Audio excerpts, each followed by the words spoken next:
Hey, how's it going, everyone? Hope you're all doing well. This is Death Waffles here with their very first game review. Now today we're going to be talking about an action-adventure game, Lost in Random, and to be quite honest, truly wasn't what I expected, and I mean that in a good way. I don't know why, but lately I've been stuck playing the same old FPS games such as Battlefield and Call of Duty Warzone, so to play this game, it was definitely a refreshing experience, and it really opened my eyes to appreciate this type of game genre. But getting into the game itself, it was developed by the game studio Zoink, based out of Sweden, and was published by EA, releasing on September 10th of 2021.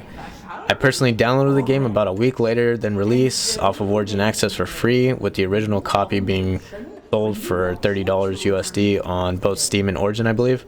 And I ended up finishing the game within 8 hours, split into 10 days or so. So a little overview of the story. It starts off with, ruled by a wicked queen, the kingdom of Random is divided into 6 shadowy realms where life is dictated by a cursed black dice. In this story, you'll join Even, a penniless girl who's down on her luck, in a dark quest to save her beloved sister. With her companion Dicey, a small and strange living dice, Even must learn to embrace the chaos of Random, uncovering an age-old tale with a modern message. Walk Random's mysterious cobbled streets, meet its unpredictable residents, and take on courageous quests. Engage in fearsome battles with a unique blend of tactical combat, card collection, and explosive dice gameplay.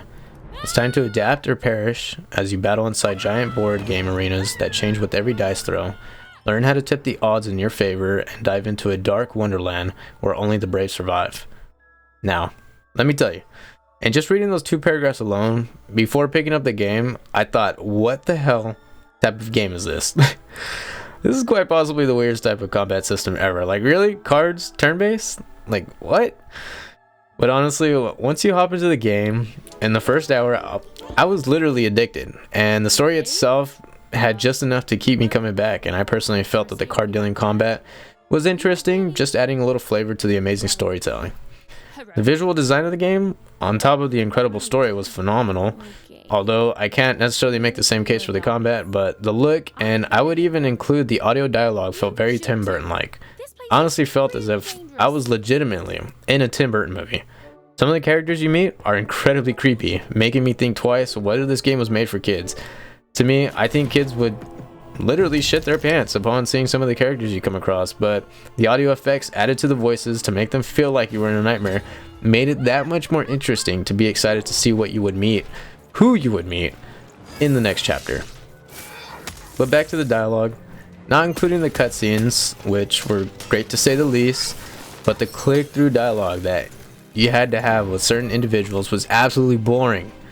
Because of my videos, I couldn't really skip them a whole lot, only because some things that were said were important to the story. But I really felt like skipping through more than half of those, so in my opinion, made the game a tad boring at times. The combat, although it was very interesting from the start, being that it was my first game like this, it was cool for a bit, especially with numerous cards you had in your deck to use to clear waves. But really, some cards became useless as the game progressed, and the type of enemies you fought against were pretty basic and very repetitive in their movements.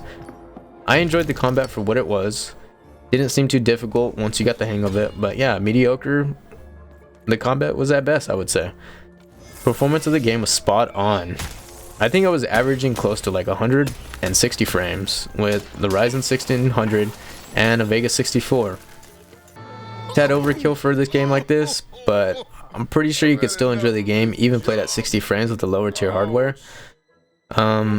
I did notice there were some graphical bugs in some cutscenes. It just seemed like the camera angles were a tad off, and I don't think anyone else has experienced this. At one point, I literally lost my companion Dicey within the map itself. The only way I was able to advance the triggering was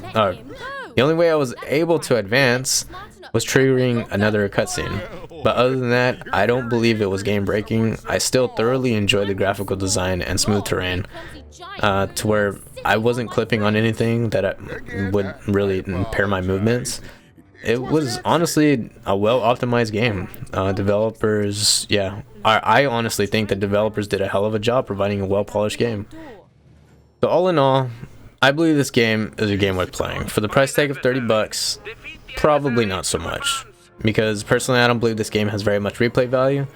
But if you have Origin access, I would say give it a shot. You know, amazing story, fun combat, and a well-optimized masterpiece from the developers.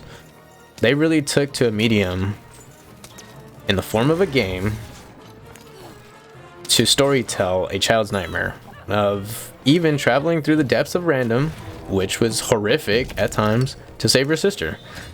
And that's the game. And I had an incredible experience playing the game. In addition, I do recommend turning the volume and bass up for this game because that's the best way to experience the incredible voice mixing. Voice mixing was incredible. I think every character had great voice actors, and I think that was a really key point to me enjoying the game. But really, I hope you all enjoyed this review of Lost in Random. If you did, hit the like button. If you didn't, hit the dislike. Leave a comment and tell me what you think about the game. But that's really it for me, guys. I hope to see you guys all in the next one. Take care. Bye-bye.